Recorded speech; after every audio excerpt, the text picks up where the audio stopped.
We're rolling. What is up, everyone? Coffee Break is back with another video. Week one is over. It's now time to turn the page over to week two. Niners face the Eagles, and we're going to talk about what makes the Eagles really different than last year. I think they're better than they were last year. I think they're better without Carson Wentz, with Jalen Hurts at quarterback. Head coach of the Eagles, I don't know, I can't recall his name. He's done a good job. He's done a good job, at least for week one. And I feel like the 49ers have their work cut out in week two. So let's go ahead and add this good old um, tab to the screen. And let's just talk about the numbers. Eagles beat the Falcons 32-6. Now, the score was actually very close late in the second quarter until the Eagles scored a touchdown and kind of pulled away. It was 7-6 at that point. And then Eagles kind of driving late were able to score another touchdown, and that was it. It was all them after that point.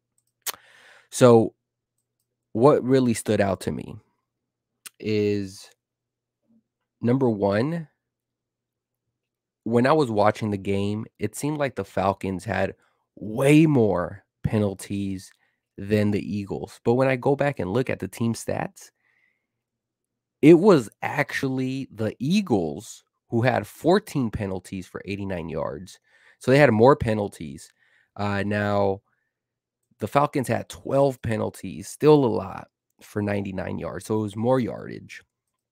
But during the game, like especially like in the first half, the Falcons just couldn't keep a drive together because of these penalties. They killed themselves early. And what really got them out of that game.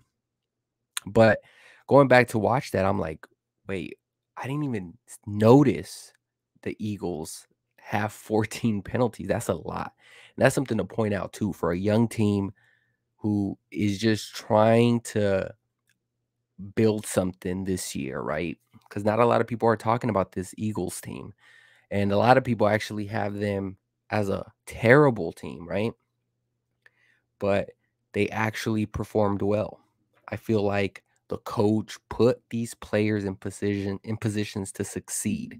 And I feel like that's ultimately the point, especially in year one as a head coach, trying to find an identity. And I think that they're slowly but surely getting there.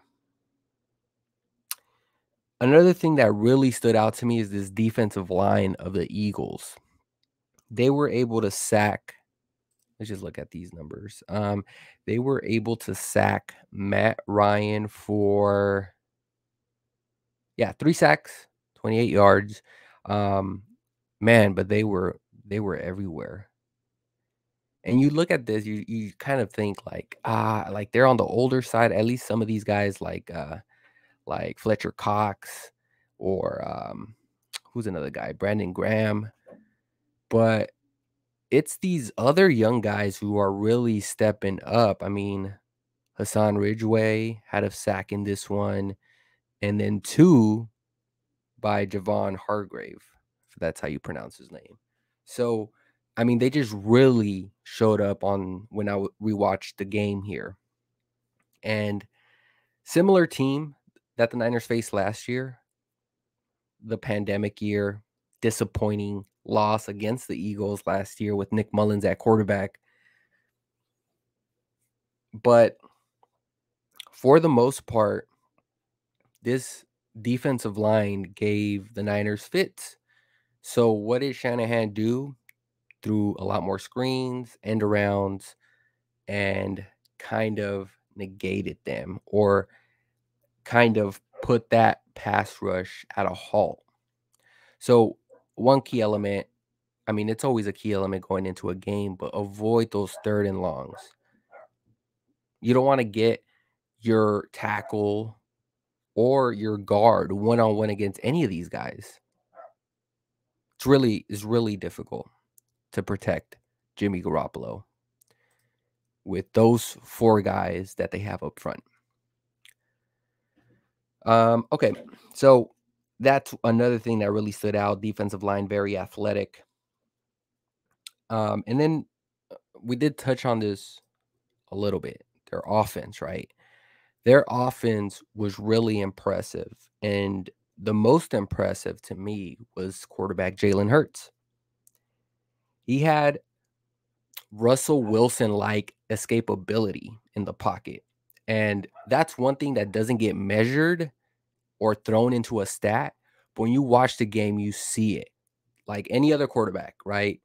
Jimmy Garoppolo, if he's that quarterback running that play, that's a sack because he can't escape it. But there's something, if you have mobility, great. But if you can escape pressure and avoid sacks, that takes you to a whole nother level, like Russell Wilson, like Patrick Mahomes, like Lamar Jackson, right?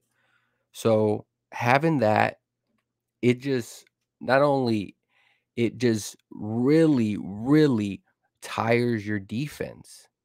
It's like you're chasing ghosts sometimes. And that's hard to do, especially in the NFL. So I'm curious what DeMeco Ryans is actually going to do because the Lions really ran the football on us, and that bothered me. And what bothered me even more is their ability to also use their backs to catch the football. Niners struggle defending that for some reason. And the Eagles have that as well in Miles Sanders. He can run the football and he can catch the football. Played well against us last year as well. So what do the Niners do to slow that down? I feel like we're going to need a big game from D Ford, Samson Ebukam. Aziz is going to have to step up again. Obviously, you have your Bosas, but it would be really nice if we have Javon Kinlaw in this one. So that has me a little bit concerned. I'm not going to lie. And another impressive thing with Hurts is he made all the right decisions. He pulled all the right strings, and so did the coach. And it was a very impressive win. They didn't beat themselves. They were aggressive in fourth downs. They did a lot of the little things well. Obviously, they still had penalties. That's a young team, but they did a lot of little things well. That kind of stood out. So I touched on the 49ers having to rely heavily on their edge. Please, please, please, DeMeco Ryans, do not leave Armstead at the edge. Like it's just not going to work out if he has to contain. He's really slow. Leave him inside. Use someone else. Arden Key, someone else. But if you expect Armstead to contain Jalen Hurts, good luck. I don't think that's going to work out. We need a different plan. And we need to see adjustments from DeMeco Ryans. Maybe more like disguises, more disguised blitz, something that can rattle this young quarterback and this young head coach, something that he hasn't seen, give him a different look. But we have two young coaches going at it, DeMeco Ryans and Jesus Christ. Let me just figure out who this head coach is. Because I'm just saying head coach. Sirianni. He was, wonder where he came from. Who knows? But he did well. Got to give him credit there. He coached well, had a good game plan going into the Falcons game. And then we touched on how to slow down this defensive line with the offense, right? We're going to need guys like Alex Mack, Lincoln, Brunskill to step up. I have trust in the tackles, but I feel like we should see more Trey Lance. give them a taste of their own medicine. See more Lance, and we're practicing on the East Coast. That is a positive sign. Now, I don't know what the track record is, but at least from the Shanahan era, it seems like every time the Niners are just practicing in the East Coast, they come off of this sort of practice week phenomenal, like firing on all cylinders type. And I expect that same performance here. So getting uh more Kyle Juszczyk involved. Hell, even Brandon Ayuk might see an appearance finally, right? Um, Debo, Kittle, Kyle can be creative here. And I anticipate, like, if we would have faced this team week 1, I think we would have lost because we just didn't look like we were there yet. Week 1s are always iffy, right? Especially a team who really, a lot of guys just coming off injuries, long-term injuries. You just don't know. But I feel much more confident that they're practicing in the East Coast, that don't have to make that long travel. And I feel, let me just remove this. I feel like the Niners can really give a good performance. Now, I don't think they're going to blow them out. I do think that the Niners are the better talented team, but we have our own issues. I touched on this in my last video about the recap in week 1. The defensive tackle position is going to need to step up. Kevin Givens, Zach Kerr. They need to do a better job at not being pushed around. They were leaving gaps open, and it made the lines just gashes up the middle. So maybe that's where the Eagles are focusing on. And then you have these corners, right? Lenore, K1, who's going to be the next corner, right? Is it going to be Josh Norman? Maybe E-Man? I don't think he's practiced yet. So maybe it's Josh Norman. We see Josh Norman start, which that signing right now is huge. That's probably the best signing John Lynch has done this year because just how important that is. And I don't think we're done with corner. I think if the Niners are remotely competitive, they'll probably try to strike a deal somewhere near the trade deadline. Trade deadline. Jesus Christ. I feel like this is going to be a close game. You're on the road. Eagles are amped up. Their fans are amped up. Rightfully so. Good performance. I still think the Niners win just based on the Niners have experience in that position. And it's finally time to beat the Eagles. I mean, the Eagles have been beating us like every other year, it seems like. It's time to beat the Eagles in a big time game. We know the pressure's there.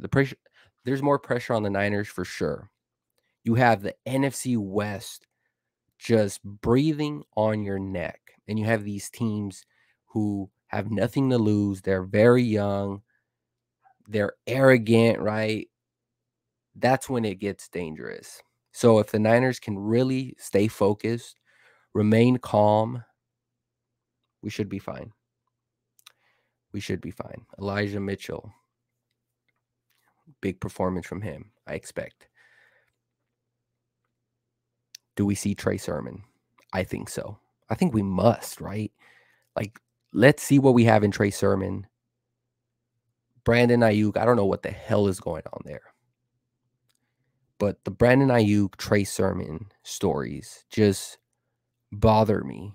And even if it's true that they missed the meeting or if they got beat out, any way you dice this in and be there week in, week out. It's one thing if you're hurt, but if you're healthy doing this, like, there's no excuse. Absolutely no excuse.